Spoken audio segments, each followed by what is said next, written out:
Okay, so welcome everyone to this session on well-being at college. I want to introduce you to our presenters. Nicola Maniter is the director of our Center for Cura Pursonalis, and Christiana Holmes is the director of our health and counseling services on campus. You'll also see Sandra Vance, who's our visit coordinator in admissions, Yesenia Lazaro, who's an assistant director in admissions, and myself, Nate Maniter, who's an associate director in admissions. We are here to kind of moderate the process. I know the first 20 minutes, 25 minutes or so of this is going to be a presentation from Nicola and Christiana.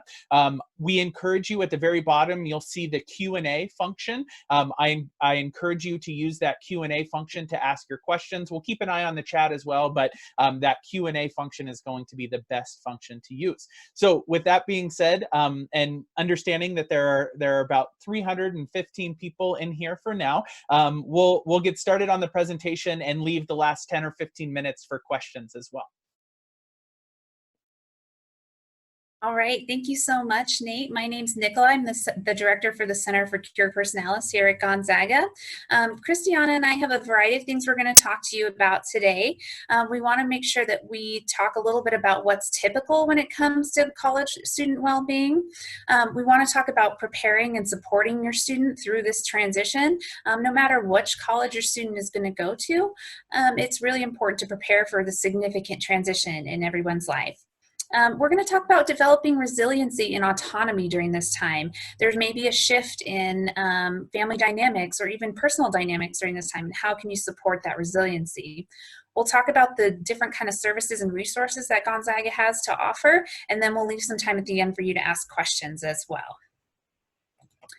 So I start just about every presentation I do with this image because I think it's so salient. We all enter a new, whether it's a new job, a new college, a new goal that you've set, and you think everything's going to be great. You're going to get on your little bike there and you're going to speed toward the finish line, and it's going to be smooth sailing the whole way.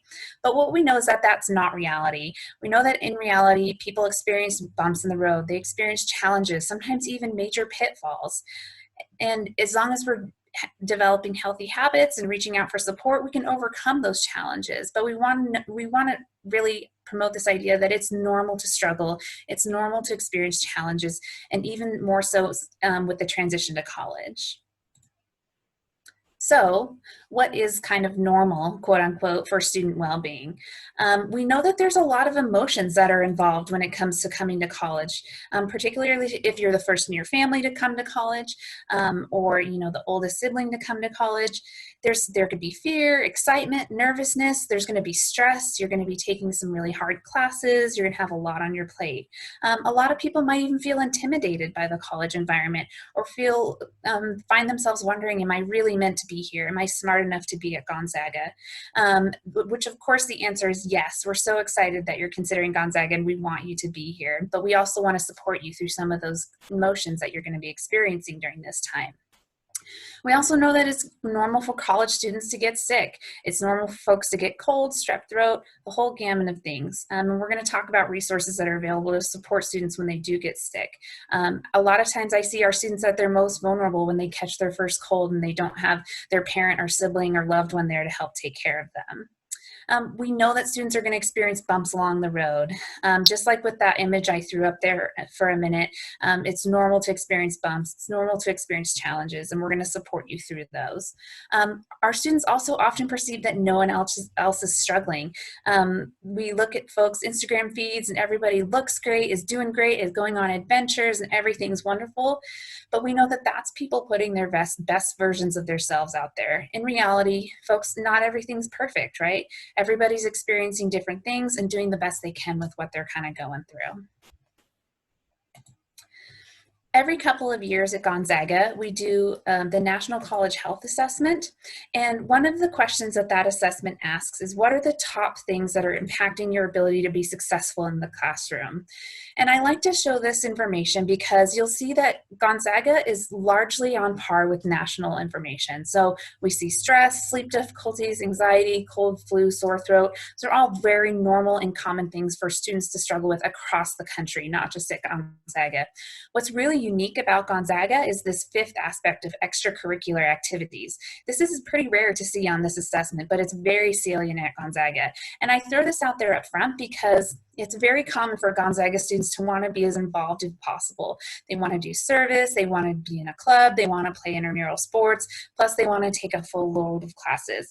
And while that's great and that builds community and a sense of belonging and it's a wonderful part of being at Gonzaga, it's really important to think about the most important areas for you to be involved as you come to Gonzaga. So thinking about your depth of involvement versus your breadth of involvement. So maybe joining 1 or 2 clubs and being a really active member in those clubs versus joining 6 clubs and kind of interacting with them sporadically. So this is one of my favorite slides, and I often call it my no-duh slide, because of course, if you're exercising, you're eating well, and you're getting enough sleep, you're going to have few mental health issues, you're going to have better relationships with friends and family, and you're going to do better in your classes. No duh, right? But the minute you get stressed, the minute you get overwhelmed, the first things to go are exactly what's on that list, right? Exercising, finding time to eat good meals, full meals, getting enough sleep. Let me tell you, 4 or 5 hours a night is not enough sleep. So we really need to focus on those basic healthy habits and kind of keeping those intact as students prepare to come to college, because we know they're directly correlated with their success both in and out of the classroom. I'm going to turn it over to my colleague, Christiana.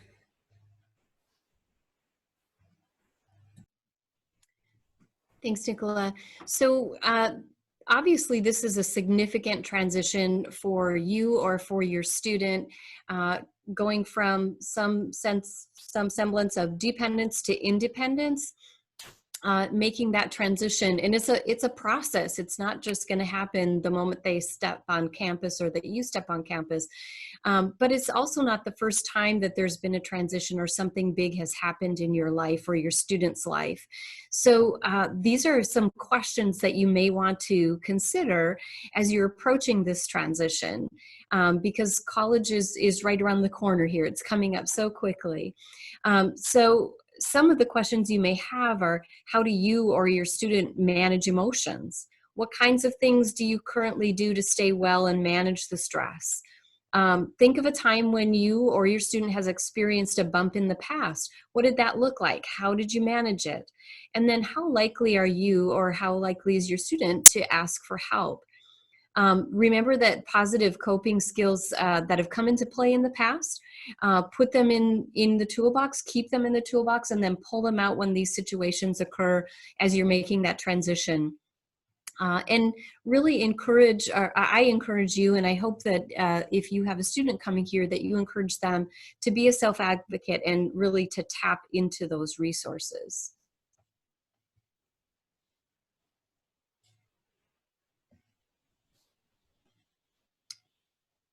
So with the next slide, these are some of the things that we tend to see in students who are coming to college and entering this environment for the first time.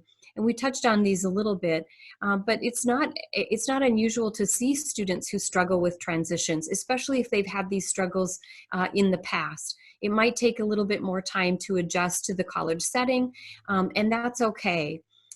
They may need support and resources, especially if they've had them in the past. It's kind of one of those no-brainers that we can't just drop that support, those resources if we've needed them before. We may need to continue with them. So things like counseling, therapy, medical provider, things that maybe you experienced or had to utilize when you were in high school, those things probably need to continue as you're stepping foot into the campus setting. And then another piece that I like to think about is that really with any first-time experience, there's some anxiety around that. This is really just normal. It's a normal part of how we experience things.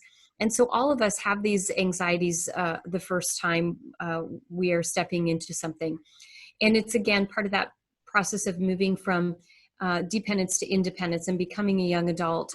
And that can be scary at times, but it's very normal.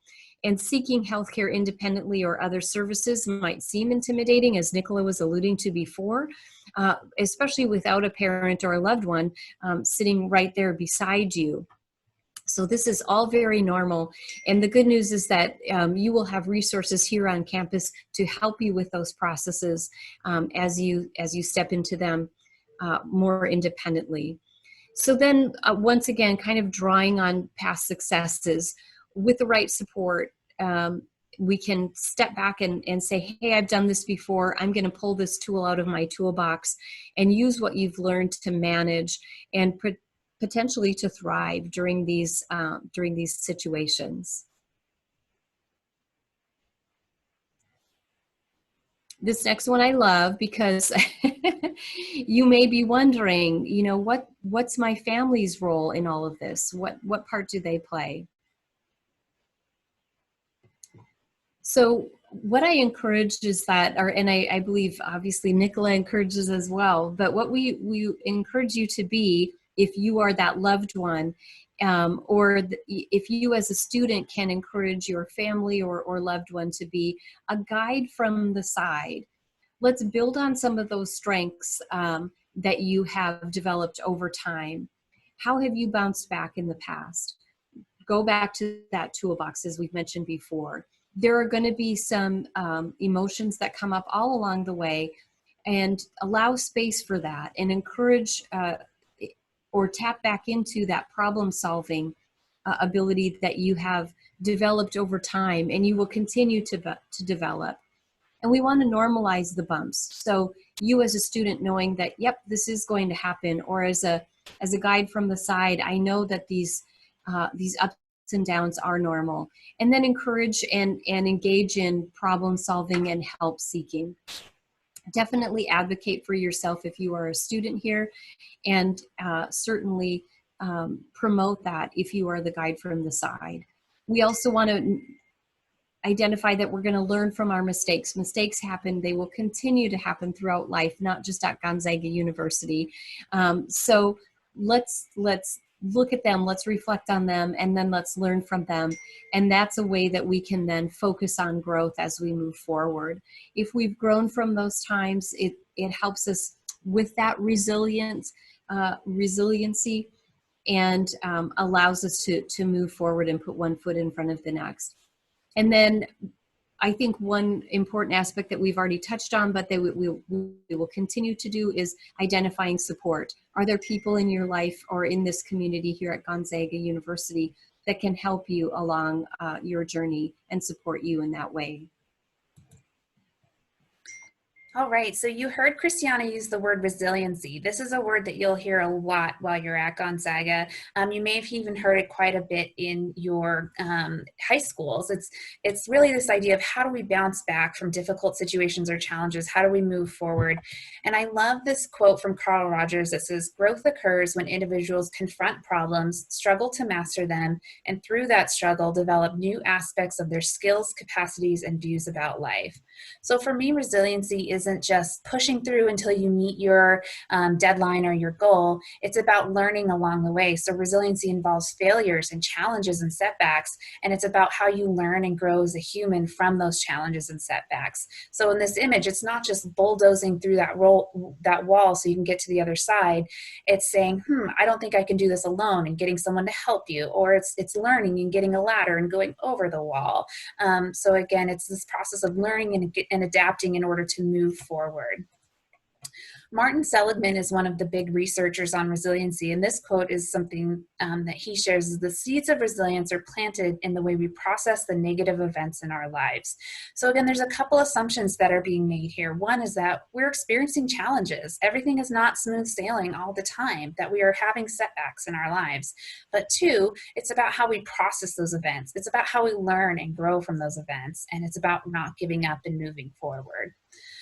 When I talk about resiliency, particularly with our college students, I like to use this idea of the 3 Ps that Martin Seligman initially came up with.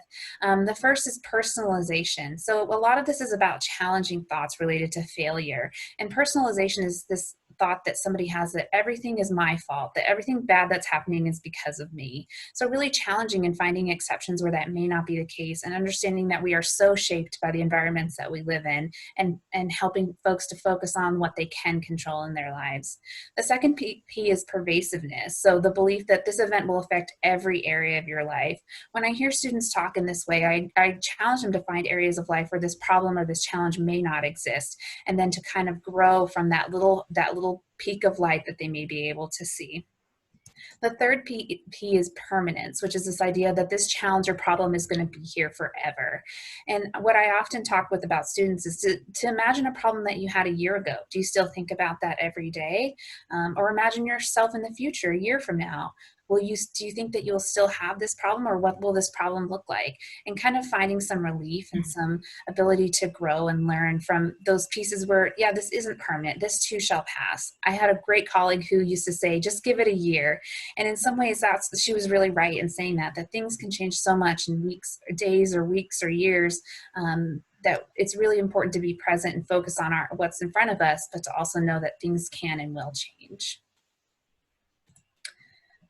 So I often get the question from parents of, how am I going to know my student's struggling? They might be 20 miles down the road, or they might be 2,000 miles down the road, or they might even be in a different country. I appreciate that Gonzaga wants to help care for my student, but how am I going to know when they're having a hard time? So the biggest thing that I want to promote here is that you have these conversations as a family before coming to Gonzaga. Talk about mental health, talk about well-being, and talk about how you're going to let each other know if you're having a bad day or if you need support. What's your code word or your code phrase, or even an emoji that you're going to text to your parents when you're having a bad day and you need them to give you a call. These are some of the common things that we often see in our students when we know that they're having a hard time. I really like to highlight wanting to come home a lot.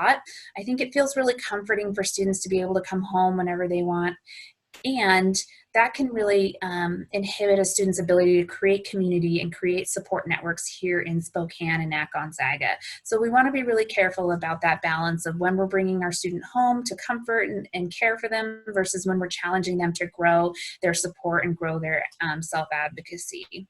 The other piece I think that's really important here is that you and your family, your student, you've all been together for at least 18 years at this point. When your student comes to campus, I will have known them for about 2 weeks. So you're going to know when your student is struggling. You know them best. You're going to notice a small change here or there. It could be behavior or the way that they're talking or even the way that they look. And something in your gut's going to tell you so. So that's a great time to reach out to the university and say, hey, I'm worried about my student. So how does Gonzaga support well-being, and who can you reach out to? I want to talk first a little bit about my office, the Center for Cura Pursonalis. If you're not familiar with Jesuit education, Cura Pursonalis is a term that you will hear over and over again as you go through this experience. The translation is care for the whole person or care for the individual, and really what it means is that Gonzaga very highly values this idea of holistic education. So it's not just about what you're learning inside the classroom, but it's about how you're developing as a person, how you're developing ethically and morally, how you're developing in relationship to others, how you're developing and caring for the planet and for those who have been marginalized. So this idea of care both inside and outside of the classroom is a really important value at Gonzaga University. My office was named after this important tenet, which I love because it's so encompassing of the care that we give to students, but it's also a little bit intimidating, right? It's such a huge Jesuit tenet. But the piece that I really like to pull out is that when St. Ignatius, who's the founder of the Jesuits, was first kind of developing this new spirituality, he did what he called the spiritual exercises. And as he did those spiritual exercises, he found that he needed some support in doing that. And he wrote to his superiors and he talked about needing what he called the support of a companion along the way. So in CCP, we often call ourselves that companion for students. We're here to provide support. We're here to outreach when we know that they might be having a hard time, to meet with them and get them connected to resources and to teach them some skills for self-advocacy. You can see our three values up here of support, navigating stress and barriers, and then connecting with students, and then connecting students to resources both on and off campus, and then empowering our students to be their own self-advocates, to gain the skills that they need to care for themselves holistically when they do leave Gonzaga. The primary service that we offer in the Center for Cura Pursonalis is called case management, and it's very similar to a social work model of case management. So we provide support and outreach to students who might be struggling. We get referrals from all over campus, sometimes off campus as well, and in all different kinds of mediums, and I'll talk about that a little bit more. We reach out to those students and we offer them connection to various resources both on and off campus. So we meet with students one-on-one for about 20 to 30 minutes to kind of get to know them, hear what they're struggling with, and then help them make a plan for moving forward. We also kind of make it a priority to not meet with a student just once. We always want to have at least a second or third point of contact with that student so we can ask how that care plan is going. What else do they need? Is there a different resource that might be better for them? Is there something new that's popped up that they might need support with? We maintain relationships with just about every office on campus so that we can make those warm handoffs to different resources. We also maintain a lot of relationships with off-campus resources so that we can provide the best care to our students and make sure that all of those gaps are filled. We also do a lot of training and education and consultation on campus. So for various constituencies, presentations like this one, we present at parent orientation and new student orientation. We train RAs on well-being and health topics at various different kinds. And we also talk one-on-one with parents, faculty, staff who just need some advice on how to better support their student. The final piece is really important to us, this idea of follow-up and accountability and self-advocacy. Again, we often function as kind of a safety net for students who might be struggling, but we also want to teach them skills so that they don't need that safety net in the future and they can be their own best advocates moving forward. Another major initiative from our office is the online refer form. This is run in collaboration with our academic partners. And what this is a place where anybody can go online and report a concern about a student, whether that's an academic, social, emotional, behavioral concern, whatever it might be. Anybody can go here and submit a concern. Once we get these forms, we do outreach to every student that we receive a form on and invite them to have a meeting with us and to hopefully get some support and connect to resources. One of our big partners is in this well-being area is the Office of Health Promotion. These are health educators who focus on preventative education on our campus around the topics of mental and emotional well-being, alcohol and other drugs, and healthy relationships. I saw we had a question about being interested in getting involved. This is your place to do that. The Office of Health Promotion has student internship positions where you can help with this type of advocacy and educational work on our campus. And some of those positions are even credit-based, so you can get credit for being an intern with the Office of Health Promotion. They focus on these 8 dimensions of well-being. So again, it's not just the intellectual piece, but it's all these other pieces that make us up as whole people. The Office of Health Promotion also runs our bystander intervention program, which is called ZAGS Help ZAGS. And the primary idea behind this is that as members of the Gonzaga community, we take care of each other, we watch out for each other, and we say something if we see something that's not going right. So when you come to campus, you'll hear all about ZAGS Help ZAGS. You'll see stickers everywhere, promotions everywhere. It's a big part of our campus community. And then the other big piece that the Office of Health Promotion oversees is our collegiate recovery community. So the collegiate recovery community is a safe, recovery positive environment for students who identify as being in recovery from drugs or alcohol. They have community meetings, they do a lot of social events, programming, they have open office hours, and it's a really great resource for students who might identify in that way. If you want to learn more, you can check out their website at gonzaga.edu/CRC.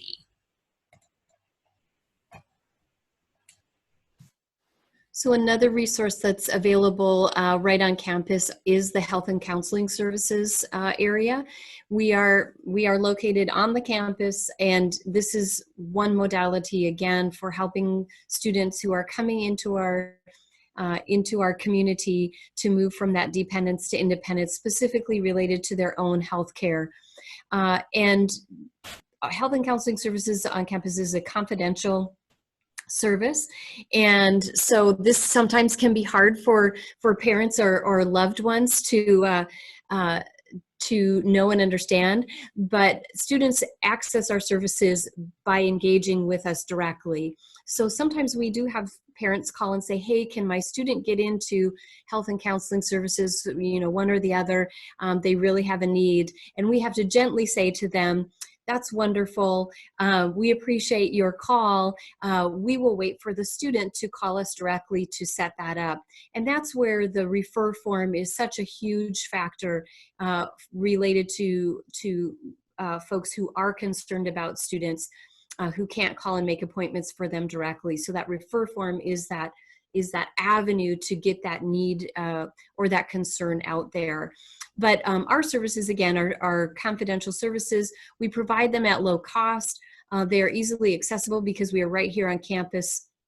And we'll talk about accessing our services in just a moment. The care is provided right here within the Gonzaga University community, which again, to me is very significant because we are in college health. That is what we do, that is our realm. And we know some of the intricacies and the pieces that really impact a student's health and well-being, not just somebody who's maybe out in the community, because there are things that are so connected to who we are as students and how we can provide care for those moments when you're at college. Chronic health issues we talked a little bit about, I believe, as far as the chronic health issues we offer support for and we can be a bridge for. And I'll talk a little bit more about that as we move forward as well. If you can just take a glance at the screen, for our medical services, mostly we're looking at acute illnesses, minor injuries. We do things like immunizations. We can order x-rays and we connect with our community providers for that. We do labs and minor procedures. For our psychiatric services, we do medication management, we do psych consults, and for counseling services, we focus on areas like anxiety, depression, grief and loss. We've talked about homesickness and loneliness. A lot of students may have relationship issues. They're trying to navigate all of these new relationships as they come to campus because it is a new community, and we work a lot with students in that respect. Stress management obviously is another one. There are so many different stresses as students come to campus. And then of course, dealing with issues related to suicidality. We do have access to specialists and we can refer out as well. But a lot of the care we can provide right here on campus. So for access to health and counseling services, those services are specifically for students who are currently enrolled on campus and in a degree-seeking program. Our services are offered Monday through Friday, and we do have summer hours as well. We like when students schedule appointments with us, but we definitely see walk-ins on a regular basis, and we have triage services as well. So that's very helpful when students just kind of show up at our doorstep. We can help with them right in that moment or schedule something with them for very soon after. We do see sometimes crisis appointments, and that could be health crises or counseling crises. And we tap into resources within the community if we need to, related to those crises, because sometimes there are things that need services beyond what we can provide, beyond our scope. But often students will start right there, right in our center. We do offer counseling services that are in a short-term model, and I'll talk a little bit more about that as we move forward. We do offer health rides, which can be a great way for students to access care in our community when we aren't able to provide it right here on campus. And we also have something called a self-care store, and we provide things like ibuprofen, Tylenol, Band-Aids, thermometers, things of that nature that sometimes students forget that they might need. And when they do get sick, they can come to us, and we have them right here and accessible.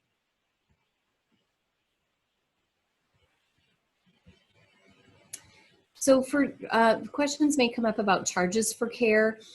For medical and psychiatric care, we don't directly bill insurances, but if a student has insurance, they can ask us to help with that process to submit a claim, and we can kind of guide and direct them as far as how do you accomplish that. But basically, we have low cost fee for service, and so students may come in for a visit, and somewhere around $15 to $45 per visit. For our services. We also have low-cost testing and procedures that we offer. And so it's a very low-cost and easily accessed health care service.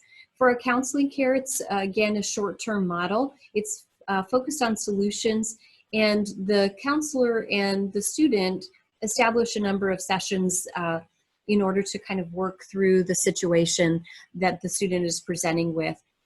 We do not do long-term care counseling services, but we definitely provide, again, support if a student needs that, and we can help them get connected with somebody in the community or perhaps in their hometown community to continue care on a longer-term basis. For a counseling care, there are no charges, and we do provide referrals, as I mentioned, to providers in our community when that's necessary. And then something I thought might be helpful for new students coming in is that there is something called a new student health clearance process. You should be receiving an email with a link that connects you to our secure online portal. And the new student health clearance process is due on July 17th of 2020 for all of our summer and fall 2020 students. And sometimes the piece that's a real motivator is that if that process isn't completed, there's a hold is placed on student registration for classes. But the reason we do the student health clearance process is so that we know things like immunization status. And because we're in a pandemic situation right now, it kind of speaks to this. So other things can occur like measles, like meningitis. If those things occur on campus and we need to protect our other students from being exposed, it's very helpful for us to have information about things like immunizations. So that student health clearance process is incredibly important and helpful to us. Another thing I might mention is that prior to your arrival at Gonzaga University, make sure your immunizations are updated and that you have them all.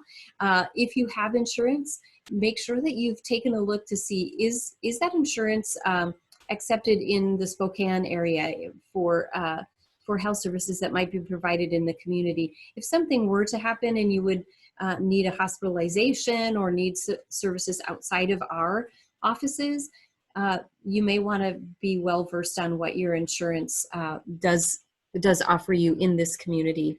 And then last but not least, I often suggest that you as a student or you as a loved one of a student help pack a little care kit. And again, that might be things like ibuprofen and Tylenol and allergy medications and Band-Aids and all sorts of good health items that you want to have on hand when you're in your campus housing.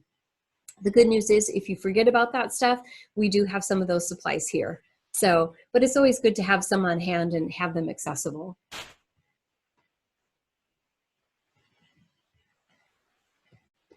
And one of the last items that we wanted to refer you to is the Gonzaga Wellbeing resource page on the website. It's www.gonzaga.edu/wellbeing.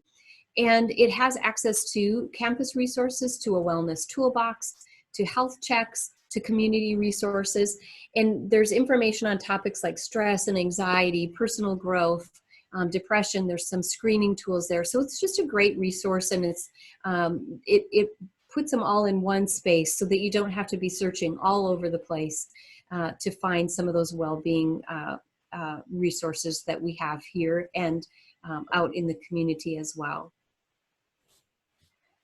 All right, so Christiana and I want to leave you with two really quick messages. I know we have some questions. So the first is that it's okay to experience challenges. And when you do, we hope that you will seek out help. And it's very common for our students to ask for help at Gonzaga. You'll see here that we had over 2,000 visits to the counseling center and health and counseling in these past years. And I know that my office meets with between 600 and 700 students each year. So it's normal and it's celebrated at Gonzaga to reach out for help. And we hope that you will also do that. And then the final piece is around self-care. I think this is often a cliche term, but what I will tell you, families that are listening in, is that your students notice if you're not doing well, and they model the self-care that you provide. And students, you can model self-care for your friends, your loved ones, your siblings, and it's such an important part of being a Gonzaga student. So with that, we will move to questions. Fantastic. Thank you so much. So 2 or 3 of these questions, well, we'll get to the question around kind of distance learning, I think, here in a little while. There's some nitty-gritty questions that I think have been answered along the way at times, but then also, so Christiana, just kind of clarity question. If a student goes into the health center here on campus and they have to pay out of pocket in full rather than a copay, right? Is it safe to assume that the health clinic is considered out of network? Or how does that kind of work? So the good news is you don't have to worry about being in network or out of network, because we really don't deal with insurances at all. So the good news is, if you come and you pay for a service, that, if I'm understanding the question correctly, then it's taken care of and you don't have to worry about it any further. It's done. So if you pay for a $15 fee for a brief visit, that can be on a credit card, it can be cash, it can go on Bulldog Bucks, it can be charged to a student account. So some of those fees are handled in those ways. And so I think I understood the question, and if I didn't, please let me know if there's follow-up that I need to do with that. Great, thank you. There's a question around prescription. So can they be prescribed medicine there? And if so, where would they go to get that prescription? Absolutely. So when our healthcare providers are seeing students, if there's a prescription that's necessary, or maybe even if a student has been on a prescription and we can be a bridge to support that need, we do carry some prescription medications right in our center. We don't have, a full gamut. We're not a pharmacy, but we do have some that we house there and we can provide. If we don't have them on site, then we do have the ability to generate prescriptions to local pharmacies so that students can get those prescriptions filled. Great, thank you. There was a question that is, what are Bulldog Bucks? So this is a part of actually your dining plan, which sounds kind of different, but you can also put extra money on this. You can use it at retail spaces, dining spaces on campus, as well as quite a few off campus. And so think of it more as kind of an account, a debit account that you can keep putting money into for various services on campus. So that's a great question. We throw around these terms at times, and they can be a little confusing. All right, I think we have time for a few other questions. I want to make sure there's 3 or 4 around the same idea. Let's see. So a question around students who have medication that they're going to be bringing with them. Do they need to let Gonzaga know that they will be bringing medicine on campus and putting that in their dorm, or is there paperwork to turn in for those prescribed medications? No. So, if you're bringing prescription medications, it's just like being at home. They're, you have them, they're yours. That's for you to know and to understand. If you have a need for continuing a prescription, or you need a new prescription, something of that nature, then if you access health and counseling services, you'll work with a healthcare provider to kind of continue that process. So it's nothing that we have to check off everybody's medications by any means. Within the health clearance process and so forth, there's obviously some health related questions that you would answer, but it's not that we're checking to make sure, everybody's got their medication and we're keeping tabs on that. That's very private, personal, and that's for you to hold to yourself. Sure. So.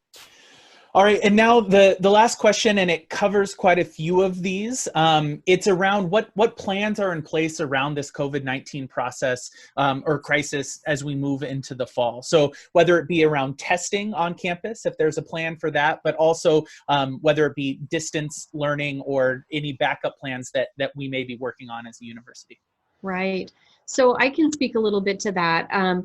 Right now, as you probably would guess, our institution, just like many others, is very much immersed in trying to create plans for multiple scenarios. We don't know what the powers that be, including government agencies and some local public health agencies, will be giving us as far as, you know, dates and times when we can open up from stay-at-home orders and so forth. But with that being said, we want to plan for all of these scenarios, or as many as we can kind of imagine. Are we fully operational come fall? Is it kind of business as usual? Are we in some sort of hybrid format? Are we fully online? All of these scenarios are being looked at by a group called the Emergency Operations Center, and also obviously our administrators. And so those conversations are happening consistently, continuously, and have been since this has started. But those are huge items, and I can totally understand, you know, those questions being asked. I don't know if we have the answer yet, but we are working on multiple answers. And so once we have a better sense of what it's going to look like from a larger perspective, then we can start saying, okay, this is what we're going to do. The one thing I do know is that our summer session 1 is virtual. That has been clearly defined. Beyond that, we're still working on processes related to summer session 2 and fall. Nate, you said something else. Can you back me up a little bit? Sure. There's a piece to that. I think the one question that you didn't kind of cover in that, as we're putting this together, is there a specific plan in place for testing for Right. COVID? Thank you. So in the midst of all of this, I think the one thing that we can say probably for pretty sure is that when we come back to campus, whether that's, you know, later this summer or the fall, things will probably not be like they are right, you know, previously. We will have a new normal. That's another iteration of the new normal we're experiencing now. What I mean by that is that we may have requirements that employees and students are getting their temperature checked every day, that we are looking at who have they been in contact with within the past 48 hours. And somehow we're capturing that data on a regular daily basis. We may have situations where we are continuing the process of social distancing. So there may be some measures of that in the classroom and in our community setting at Gonzaga. Will there be testing? I don't know the answer to that one yet, but that is definitely something that is being looked at and discussed, not just here, but obviously in the broader community as well. So those pieces are all items that are in play in these conversations. We will be looking to the direction from government and local public health agencies. We will not be making this stuff up on our own. We are going to, you know, definitely be working in collaboration with those folks, which is wonderful. But we want to be smart, and we want to do this the right way so that we can provide safety for our employees, obviously at Gonzaga, but also our students who are coming to us, which is so very important. So even, again, I don't have really specific answers, but I can tell you what's being looked at right now. Great. All right, so I think we are a few minutes over. You can see the contact information both for Nicola and for Christiana here. So for those questions that weren't able to be answered, I encourage you to reach out to them, and they will do their best to answer those questions. I know many of y'all are popping over to the faculty session, so we appreciate you joining us, and thank you to Nicola and Christiana for being a part of this. Thank you.